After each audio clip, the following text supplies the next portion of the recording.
Today on Investigate TV Plus, veterinarians go the distance to take care of the nation's livestock, but we reveal how those miles are potentially putting America's farms and your food supply at risk. We're not only taking care of the animal, but we're providing for the industry, and the industry that supplies us beef, pork, chicken, all those things.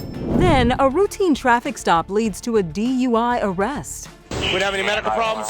No, sir. None? Nothing wrong with our eyes? No, sir. But the case unravels when blood work comes back clean. He spent the night in jail, even though he did nothing wrong. Now one family is asking tough questions about how police identify impairment so people with disabilities aren't mistaken for drunk drivers. And when one man couldn't find a hiking companion, he created an entire community. I want to make a difference. Why they're inspired to measure meaningful journeys not in miles, but in the lives they honor along the way. Here's something we can all agree on. It's a win-win for everybody. In-depth stories that inform and inspire. You're watching Investigate TV Plus. Keeping farm animals healthy is vital for America's food industry. I'm Tisha Powell. And I'm Lee Zurich. Ensuring that happens rests heavily on veterinarians, but our investigation reveals the workforce is now dangerously low. The U.S. government reports 46 out of 50 states have at least one veterinarian shortage area, meaning many vets have to travel long distances to provide care. Reporter Kristen Crowley takes an in-depth look at what this shortage means for our country's food safety and supply, plus the solutions that could fill the gaps. Your dog, your cat, any pet needs a veterinarian. Dr. Rachel Miner sees just about all of them. My rule is anything but a snake. That's kind of my hard line. Let's go, let's go. Snakes aside, Come on. it's not just household animals she examines. Dr. Miner is what's called a mixed animal veterinarian, Come on, girl. Out you go. serving pets and large livestock, particularly cattle. However, Miner says her job is much more than just treating sick animals. As a large animal veterinarian, we're not only taking care of the animal, but we're providing for the industry, and the industry that supplies us beef, pork, chicken, all those things. But the agriculture industry has a problem, a shrinking workforce. A 2023 Johns Hopkins report shows since the end of World War II, the U.S. has lost 90% of its food animal vets, those who care for animals that eventually become part of our food supply. The U.S. government has identified what's called shortage areas, where a small number of vets are responsible for a large number of livestock, including cattle. For example, in this 2-county area around New Mexico, there are 40,000 cattle and only one veterinarian. In Pike County, Illinois, the area went from 5 full-time vets to just 1 with 1,000 farms to serve. The Illinois Department of Agriculture says cattle and small ruminants have died because veterinary services were not available. Compare that to Dr. Miner's area of eastern Kansas. She serves multiple farms with as many as 1,500 cattle, and she's not even in a designated shortage area. Do veterinarians in your position have too much on their plate right now? I do think that it is a challenge to be a mixed animal veterinarian in a rural area. That's because it's not just the number of animals they need to see, but the distance they need to travel to see them. I've driven as far as 60 miles for a farm call. How long does that take you? It took my entire afternoon. The longer a trip takes, the less time veterinarians have to look at animals. For animals, how often do they need to be seen by veterinarians to ensure that they are healthy? That once a year is a good ballpark. Is it possible then sometimes these animals aren't being looked at least once a year? Yeah, I think absolutely. Brad White is director of the Beef Cattle Institute. He's also a professor at Kansas State College of Veterinary Medicine. He says most people don't understand the animals we eat need veterinarians. Why are food animal veterinarians important? Keeping those livestock safe and healthy helps protect both the animals and the people who caretake for them. It's absolutely critical. The National Conference of State Legislatures says the shortage has broad implications for livestock health, economic stability in the agricultural sector, and America's food security. That's why the lack of veterinarians is nerve-wracking for the industry. How big of a concern is it of yours of disease spreading among farm animals? Absolutely, it's a huge concern. If an outbreak were to occur, we have to set the necessary procedures in place to limit the spread and make sure that our food supply is secure. One reason attributed to the dip in food animal vets is the cost of schooling, sometimes in the hundreds of thousands of dollars. Another fact is those veterinarians typically make less than ones based in urban areas. The Federal Veterinary Medicine Loan Repayment Program is trying to offset that burden. Nationwide, if a student commits to at least 3 years of working in a rural shortage area, they can get up to $25,000 worth of student loans reimbursed. But it's a competitive award. Every year, fewer than half of the applicants will get it. That's why states and colleges, including Kansas State University, are offering similar localized incentives to help recruit even more students. At K-State, each year a graduate spends in rural practice, 25% of their loan is forgiven, up to 4 years. It gives me peace of mind. Bryant Carlin and Emma McClure are two students taking advantage of having that perk at K-State, one they say will help alleviate financial stress in what is inherently stressful work. It can be exhausting, especially in those shortage areas, because you don't have another veterinarian besides yourself or one other associate who can help you in those really busy weeks. And White says the program works. There's been 93% of them that have completed their 4-year obligation, which is outstanding. More importantly, 15 years going, 83% of them are in rural practice in Kansas today. So they're staying. Emma, who is from a rural area, says she plans to stay once her commitment is fulfilled because she sees a need. I have witnessed a lot of people, especially when they have emergencies, have to drive an hour or more to get the help that they need. Seeing the desperation of some people, how far they'll go. So that's something that's definitely made an impact on my decision to go into veterinary medicine. But there could be a long way to go before the shortage areas see an impact. The American Veterinary Medical Association says data show the number of mixed animal and food animal vets in the U.S. shrunk 15% in 2023. And while there is no standard doctor-to-patient ratio in animal medicine like there is in human medicine, White says there is lots of room to grow. How many students have graduated from this program? So there's been about 92 students that have graduated from this program, so there's about 5 a year. So from a state, does it set us up for success? Absolutely. Do we have enough of them out there yet? No. White hopes K-State's program and the federal program continue growing to entice more veterinarians and bring more certainty to a field facing an uncertain future.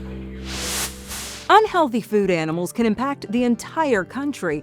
For example, the 2022 bird flu outbreak. Chickens across the country were killed to prevent the spread. As a result, industry experts say egg prices skyrocketed.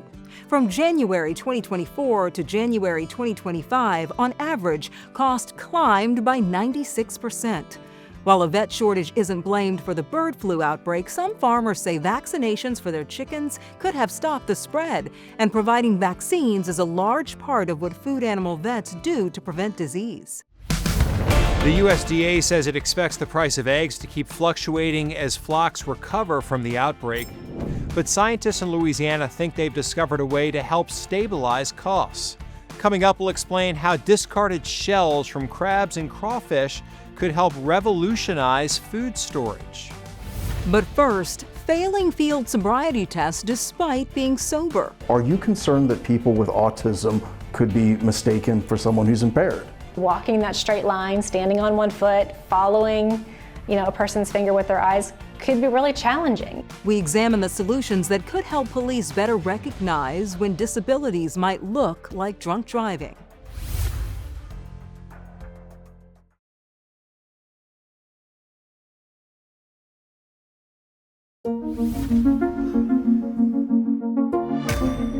He has autism. So Does he? Yes. I asked if he had a disability. He said no. I asked if... He's not going to tell you. That's the parents of a man with autism talking to a police officer who put their son in handcuffs. The video shows the moments the young man is charged with driving under the influence, a crime he did not commit.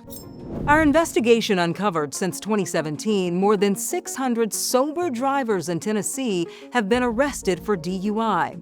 While slurred speech, stumbling, and trouble following directions can be signs of impairment, advocates for people with disabilities explain how those behaviors can indicate something else entirely. Investigative reporter Jeremy Finley gets insight into solutions that could help keep innocent people out of jail.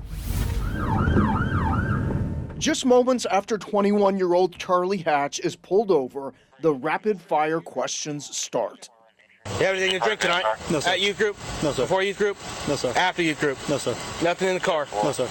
You may be a bit impressed how quickly he answers, but soon he has confusion. Why are we stumbling? Why are we slurred of speech? You used your truck for balance and we're stumbling a little bit. Because my legs are tired from the 12-and-a-half-hour shift.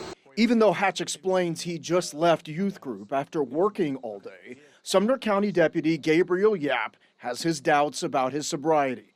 The warrant reads after a Hendersonville officer saw Hatch cross the double yellow line 6 times, Yap notes Hatch had slurred speech and had to restart the walk and turn test. Well, flip count, right? Plus, Deputy Yap had asked Hatch a question that's required before a field sobriety test is given. We don't have any medical problems? No, sir. None? Nothing wrong with our eyes? No, sir. The end result? Handcuffs. Right now, you're being placed under arrest for driving under the influence. But here's where the events of that night take a turn. He shows so many signs of impairment.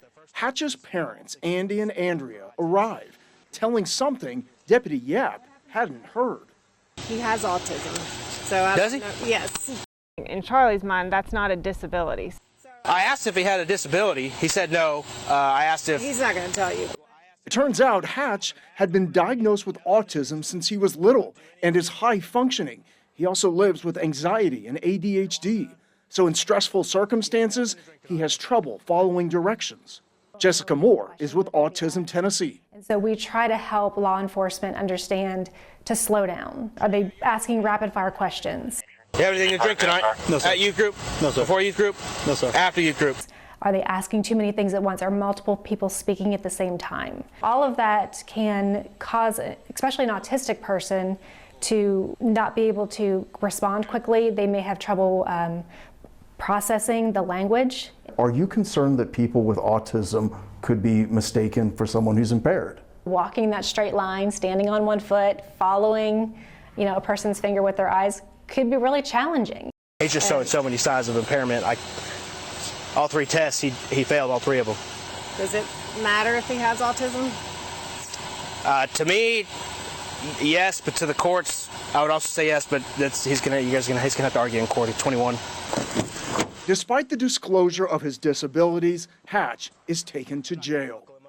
I think we were more just angry that this could happen, that someone could be completely sober, under the influence of nothing, no medication, nothing, and be charged with DUI having done nothing wrong.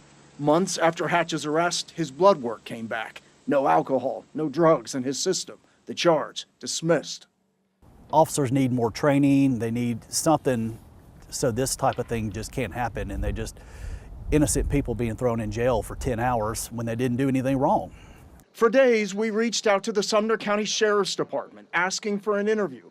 We instead received a statement from the sheriff that reads in part, the decision to make an arrest is not taken lightly and is based on observed behavior, field sobriety test performance, and the totality of the circumstances at the time. As a result of his arrest, this laminated sign now hangs in Hatch's car to alert police if he's pulled over again. He did subsequently lose a job. I don't know if it was related to that. He has struggled to find another job, and he's worried that is on his record, that people are going to find out that he spent the night in jail, even though he did nothing wrong. The International Association of Chiefs of Police, or IACP, finds officers are encountering more and more people with disabilities in their communities. To help prepare first responders for those interactions, Mansfield, Massachusetts Police Chief and IACP Executive Board member Ron Sellin believes more time and money should be invested in identifying solutions, such as more training for officers. I think a basic understanding of the fact that there are neurological conditions and cognitive impairments that you are they are definitely going to encounter during their careers, and just recognizing that first is the first step. Chief Sellin also explained building a community-oriented police department is key. He says the more officers know about their community, the more they can tailor their approach or the type of services they can provide. Still to come, see how hiking enthusiasts with a passion for historic preservation restore forgotten legacies. But first, researchers believe they've cracked the code on turning seafood waste into a vital tool for extending the shelf life of food.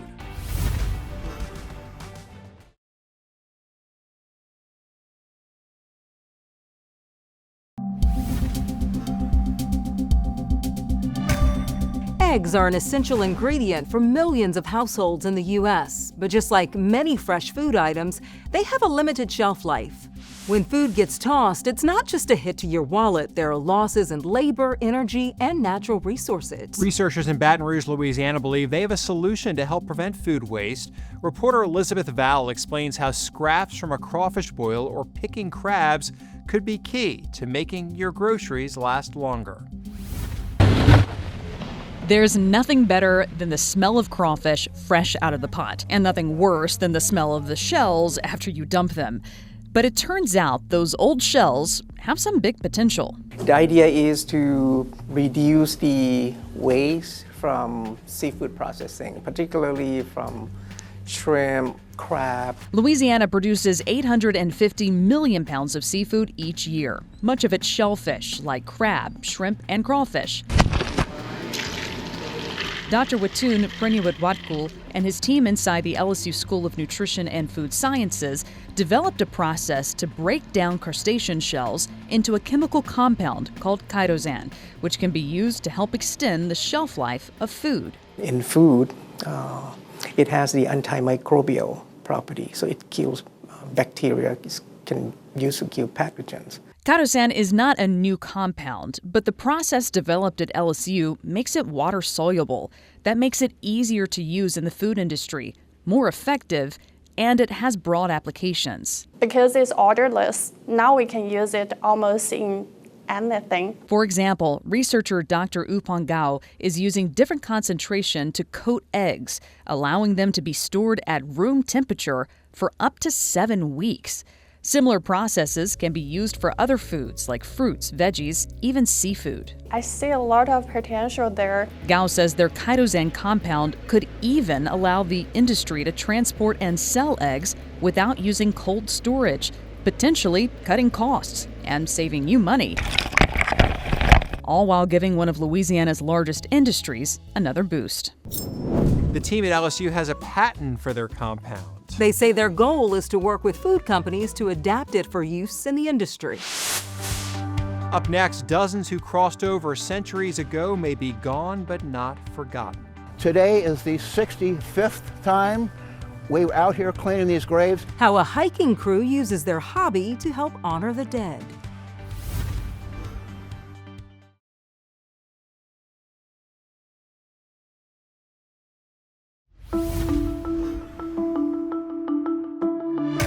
When tombstones faded into forgotten history, one Virginia hiking group set out on a mission to help restore the memory of those resting there. Reporter Ashley Hendricks explains it all started when one man was inspired to end his loneliness. We do hikes, we do history, we do social things, we do all kinds of things. Dennis Bussey, who now lives in Lexington, Virginia, founded James River Hikers, Hiking with History. After a year and a half of walks along the river all by his lonesome, I thought, gosh, I wish I could find someone who would go hiking with me. And after a while of searching online, he did. The first meetup only had about 7 people. It was 14 years ago. Today we have 5,000 people. 5,000 hikers who also double as volunteers. I want to make a difference. Today we are cleaning gravestones in Chaco Hill Cemetery. The Chaco Hill Cemetery is the final resting place for some of Virginia's most historic figures like James Marshall, the nation's 4th Chief Justice, Elizabeth Van Lew, a Civil War Union spy and abolitionist. You couldn't read anything on that. And even Dr. William Fouché, the first mayor of Richmond. And this gentleman is buried here 201 years ago. And I was up here giving a little tour, and this is Dr. Fouché, and his stone was completely black. In fact, when the group first started cleaning here, headstones weren't legible. But after getting permission from the city, the James River hikers started putting in the work to make them look good as new. Today is the 65th time we were out here cleaning these graves. We have cleaned probably 70% of all the stones in this cemetery. A little bit of elbow grease and D2 solution helps get the job done when they meet here twice a month. And it isn't cheap. Without donations and grants, they wouldn't be able to show kindness in this way. In our very somewhat divisive world we are right now, here's something we can all agree on. Let's go out and honor these folks and do this thing in the right way, and it's a win-win for everybody. They are making such a huge difference in their community with their free time and effort. And I mean, a huge difference. Look at the before and after. I mean, you can actually read everything on there now to honor them. A lot of respect. Yeah, very nice. His fellow volunteers nominated Bussey for a community award that included $300 cash.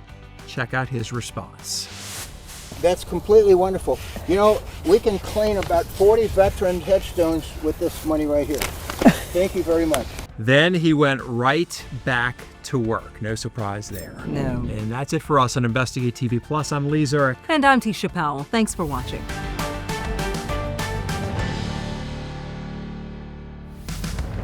On the next Investigate TV Plus, states taking action to reverse the course of addiction fueled by an easily available drug. I was like a zombie. I mean, like I could hardly walk. We travel across the country to see what's inspiring hope for change to stop this dangerous high.